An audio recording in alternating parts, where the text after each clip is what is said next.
เราว่าแล้วสิมาขอแฟนขอแฟนล้นทับรถเนี่ยขอพรเด้อคอยปังๆเด้อคนเมืองคลิปให้ปังๆเด้อเพนคลิปนี้ขอให้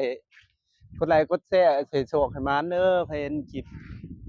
พญานาคขึ้นหน้าเฟซผู้ใดนี่ขอให้โชคดีถึกรางวัลที่1เด็ก6ตัวเด้อเพนรูปเสียงหลังนี่เขาว่าสิยือถูให้มันละย่อคันบานเนาะคันบาสาธุสาธุบ่ได้ไต่เทียนมื้อนี้ ไปครับสบายดีมื้อนี้อยู่กับ2โซจะมาสร้างเนาะมื้อนี้ก็เลยมีโอกาสมาไหว้มาบาอยู่วัดผาใหญ่อยู่วัดธาตุเนาะให้ภาพบรรยากาศอยู่หน้าวัดเนาะตอนนี้กำลังสิไปซื้อเครื่องบูชาของเนาะอยู่ร้านบูชาอันนี้สิเป็นป่าเนาะปลาลูกใครมาทำบุญปล่อยปลาแล้วก็มีปล่อย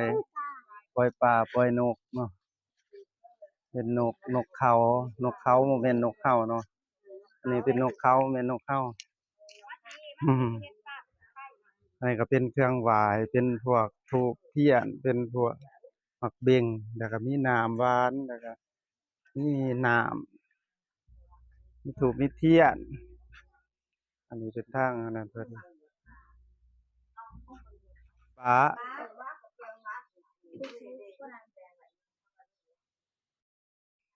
เสื้อชุดบาเนาะเพิ่นสิเอาไปบา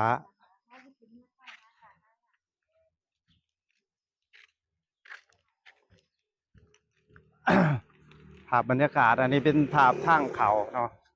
เป็นภาพทางเขาเพิ่นก็จะมีบริเวณนี้เดี๋ยวจักหน่อยสิพาไปเบิ่งแคมป์ของเนาะ แคมป์ของเพิ่นก็จะมีทางขึ้นบันไดมีพญานาค5หัวขึ้นทางขึ้น2ฝากเนาะ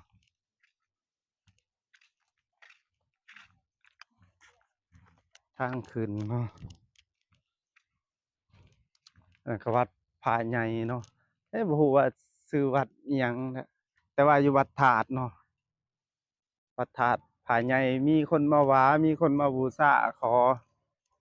สาธุเด้อขาน้อยมาแต่บ้านประเทศเมืองจังหวัดอันนี้เป็นคาถาเป็นคำบายเนาะ คำมูซาคำมูซาอันนี้เป็นคำมูซาเนาะก็จะเป็นพายใหญ่เนาะอนุญาตถ่ายเด้อเป็นพายใหญ่เพิ่นอันนี้ก็จะเป็นอิหยังวะเขาเอิ้นรูปกล้องรูปเสียงหลังนี่เขาว่าสิยือถูให้มันละรูปบักขี้ดื้อรูปถ้ารูปเสียงหลังเสียงสิดังเคาะ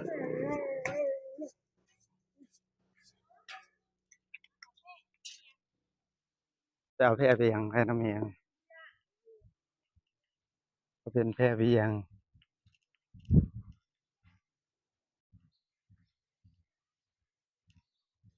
ใช่นะใส่เสื้อบ่ได้เตรียมพร้อมอิหยังนั่นนี่ว่าสิเมื่อหน้าอัน แดดดีอย่าอีพอสิใส่ท่าสีเอาเห็ดเฮ็ดเพื่อแล่คู่แหละทั่วได้เอาอยู่ไสสิเฮ็ดทั่วได้เอาอยู่สิล่ะซุ้มไปบ้านเนาะนั่นแหละอ๋ออะไรตอนนี้ก็ได้พาเด้อได้พาเบี้ยงเด้อมีแต่บ่ได้พระพดอยู่ดุมแสดงเขาปลดอยู่นี่เขาบ่ดุเนาะมานะยาเขาวัดฟังถ้ำตะกี้ อันนี่เกือบปลดอยู่ดุมพี่น้องลุงก็ได้ตัวใส่เกือบขึ้นมา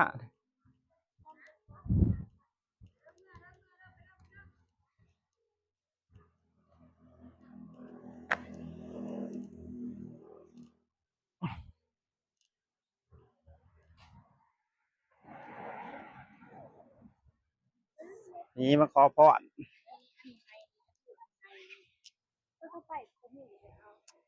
พาบอกพี่มาขอพรขอพระ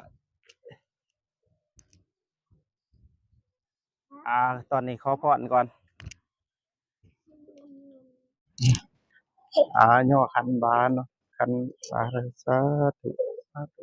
บ่ได้ไต่เทียนมื้อนี้ไต่เทียนอยู่บ่นี่ไปแต่ก็มาปักอยู่ที่แต่ โอ้ ก็โยก สา ไล่ ธุเด้อขอขันบาขอไปหาเงินหาคำอยู่ประเทศไทยประเทศเพิ่นขอให้หาเงินหาคำให้ร่ำนี่ได้เก็บเงินเก็บคำให้ร่ำให้ดีขึ้นไปให้ได้การในงานโดดได้เฮ็ดงานหม้องดี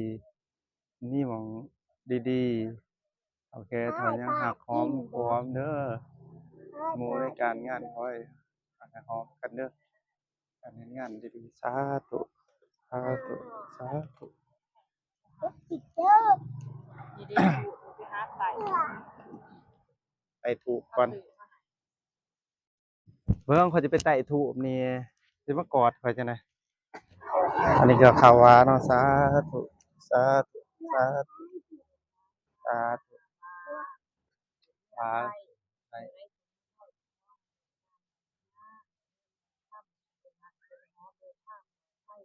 เป็นเมื่อไทยเขาให้มีการมีงานเฮ็ดทั้งสองสามเด้อเจ้าดุขึ้นมาเนาะโอ้ย ข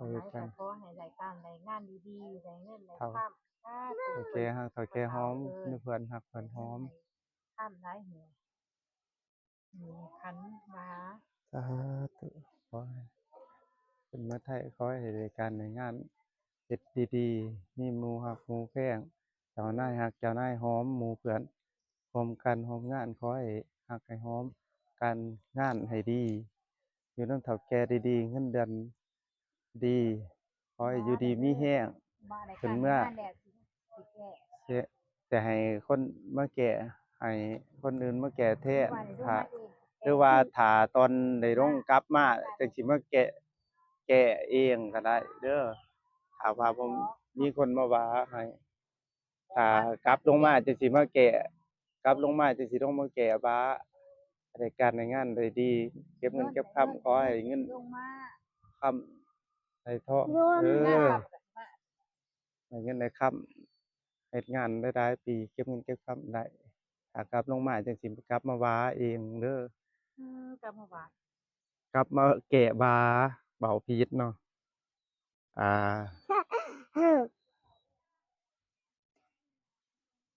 อย่าไปกดติดอ่ะ บ้านบ้านเงินกดก่อนก่อนจังไตก็ได้ตัว สาธุ สิบ่ทัน มันสิบ่ทัน ทันอยู่ได้อะไรนี่บ่ได้ว่า สาธุสาธุเด้อขึ้นมาแรงมาเพิ่นบ้านนี่ต้อง บ่แกะได้เพิ่นบ่ให้แกะนะ แม่น สาธุสาธุ บ่น่ะต่างกันที่หำไตโดดไตโดดอ๋อแม่นเอา ขอแฟนสาธุสาธุขอหยังขอโลดขอแฟนขอ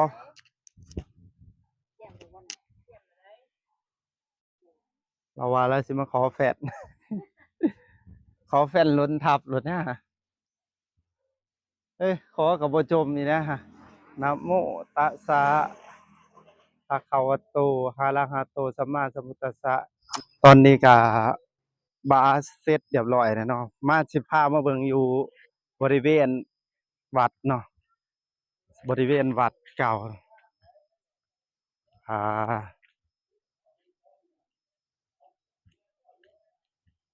เดี๋ยวสิพามาเบิ่งแคมป์ของนี่บริเวณวัดเนาะอันนี้ก็เป็นบริเวณของวัดของแคมป์ของเนาะสิพามาเบิ่งอันตรายที่สุดเลยเสียอย่างเดียวคันว่าอันนี้เพิ่นคันมีหัวน่าสิดีมั้งเพราะว่าเด็กน้อยหรือว่าเขาสิมาดินได้นะย้านตกลงเนาะคันมีหัวล้อมแคมป์ท่านี่ดีที่สุดเด้อว่าอย่ามาอะไรนี่ห้วยเฮ้ยบักห่านี่ตกตายเด้อเว้ยไปหาแมวคุณไอ้เหี้ยนี่บ่ได้เดืองเด้อพุ่นเหวสูงมันสูงเด้อจะเบิ่งอย่าไปหั่นห้วยเบิ่งความมันขวางนี่จะเบิ่ง ควงคักควงแหน่นี่บักหานี่ไปหาแมงไปเอาเงินนำแมงไปซื้อไปไว้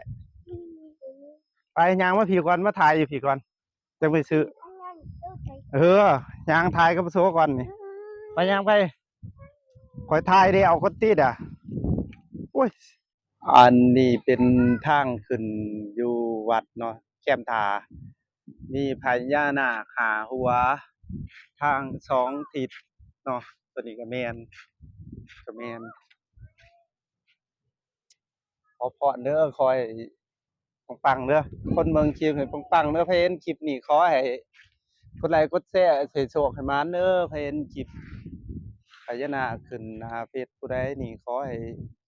โชคดีถูกรางวัลที่1เด้อ6ตัวเด้อเพนคลิปนี้อันนี้เป็นทางลงเนาะทางขึ้นทางลงเพิ่นตอนนี้น้ำกำลังขึ้นแห้งแล้วเดี๋ยวนี้แม่น้ำคลองในสั่วนี่แคมคลองจะเป็นแคมคลองเนาะเป็นบริเวณเสียอย่างเดียวเพิ่นเสียอย่างเดียวยันเด็กน้อยมันตกหั้นนะเพิ่นบ่มีหัวอากาศเนาะคันมีหัวอากาศนี่จะดีที่สุดเพราะว่ามันมีแต่เหวแต่หยังเนาะคันเพิ่นมีบริเวณเฮ็ดหัวใส่ถ้ามีหัวนี่ดีที่สุดเพราะว่าวิวนี่โคตรงามเลยแถวนี้วิวโคตรงามขึ้นไปลงไปได้อยู่เนี่ยนอกพระบริเวณเพิ่นผู้สาวผู้ซ่าศาลานั่งเสานั่งพักเสาเนาะก็สิมีบริเวณหญ้าจักชื่อวัดอิหยังแหละแต่ว่ามันเป็นอยู่วัดเก่าวัดอยู่วัดถาดนี่แหละถ้าไผเห็นคลิปนี้ขอให้ถูกดีครบโตเด้อไผกดไลค์กดแชร์ให้ถูกดีครบโตนี่เนาะหันมีหัวนี่จะดีที่สุดกว่าเพราะว่ามันเป็นเหวเป็นหยังเป็นโศกเป็นเหวนะเพิ่นใส่หัวนี่ดีที่สุดเพราะว่าบางคนก็เด็กน้อยมากับพ่อแม่บางคนมันก็ดึกแล่นตกย้านตกเหวเนาะอันนี้ก็เป็นทางขึ้นเก่าตัวนี้จะเป็นทางขึ้นเก่าตัวนั้นเพิ่นสร้างใหม่ตัวนั้นเป็นพญานาคขึ้นเนาะทางเก่ามันนี่ก็เหวมีแต่เหวเห็นบ่บริเวณอ่าสำหรับคลิปนี้ก็จบไปก่อนเนาะฝากกดไลค์กดแชร์กดติดตามช่องโสจมศักดิ์เด้อเพื่อเป็นกำลังใจเฮ็ดคลิปต่อไปเนาะขอให้ใครเห็นคลิปนี้ปังๆเด้อถูกหวยเด็ก6โตเด็กลาวเด็กไทยถูกใครซื้อขอให้ถูกให้ปังดำเรื่อยๆเด้อ